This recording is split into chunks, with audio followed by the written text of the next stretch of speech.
Prince Yadav अब इस दुनिया में नहीं रहे। मौत चाहे जैसी भी हो दुखद होती है, शोक सबको है, लेकिन संवेदना की आड़ में सच का गला नहीं घोटा जा सकता।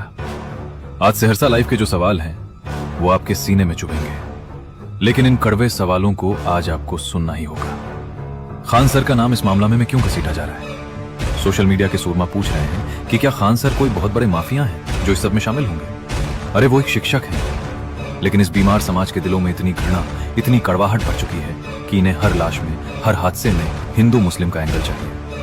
अगर दिल के भीतर इतनी नफरत पाल कर रखी है तो बाहर आकर हिंदू मुस्लिम एकता का ढोंग क्यों रचते हो? ये पाखंड क्यों? चेहरा दिखाना बंद कर दीजिए, क्योंकि ये सरासर फिजूल है। सबसे बड़ी और शर्मनाक बात, प्रिंस यादव के साथ उनके जो दोस्त थे, उन चश्मदीद दोस्तों की गवाही सामने आ चुकी है। फिर भी लोग उस गवाही को मानने से इनकार क्यों कर रहे हैं? क्यों उसे एक्सेप्ट नहीं किया जा रहा?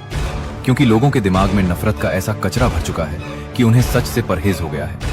वो सच नहीं देखना चाहते, वो सिर्फ अपनी नफरत को सही साबित करने के लिए झूठे बहाने ढूंढ रहे हैं। ये घृणा इस समाज को अंदर से खोखला कर चुकी है। रोशन आनंद सर जेल में बंद है, उनका पूरा परिवार सहरसा में रहता है। तो फिर याचिका में नामजद उनका भाई प्रिंस यादव सहरसा छोड़कर नेपाल के होटल में अपने दोस्तों के साथ क्या कर रहा था? दलील दी जा रही है कि वो डिप्रेशन के शिकार थे। क्या गंभीर अवसाद से जूझ रहा इंसान दोस्तों की टोली लेकर नेपाल के होटल में वक्त बिताता है? वहां आखिर ऐसा क्या मिलता है? और वो जो ऑडियो क्लिप लीक हुई थी जिसमें गाली गलौज थी, ये सारी कड़ियां आखिर क्या कहानी बयां कर रही हैं? असलियत ये है कि इस देश की जनता को जानबूझकर भटकाया जा रहा है। खान सर और रोशन सर तो सिर्फ मोहरे हैं, असली खिलाड़ी तो पीछे छिपे हैं। याद कीजिए, back to back NEET paper leak हुआ, SSCGD पेपर लीक हुआ, युवाओं का भविष्य सरेआम नीलाम हुआ। उन बड़े घोटालों को, उन महा अपराधों को दबाने के लिए ये नया कांड रचा गया है, ताकि गोदी मीडिया और अंधभक्तों की फौज इसी में उलझी रहे और असली मगरमच्छ साफ बचकर निकल जाए। जो लोग चिल्ला रहे हैं कि सत्ता का पावर है, वो सुन ले।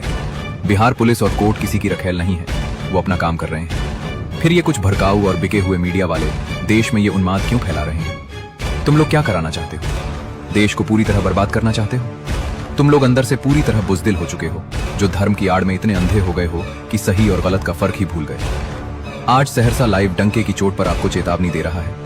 ये रोज धीरे धीरे मरता हुआ समाज और धीरे धीरे मरते हुए लोगों का ज़मीर। अगर आपने इन्हें आज नहीं सुधारा तो याद रखना, आने वाली पीढ़ी भी तुम्हारी नेस्तनाबूद हो जाएगी। इतिहास तुम्हें इस बुज़दिली और अंधेपन के लिए कभी माफ नहीं करेगा। धर्म का चश्मा उतारिए, ज़मीर को जगाइए और सच को देखना सीखिए। मोहरों पर मत चिल्लाइए, उस बिसात के असली जादूगरों से सवाल पूछिए। नमस्कार।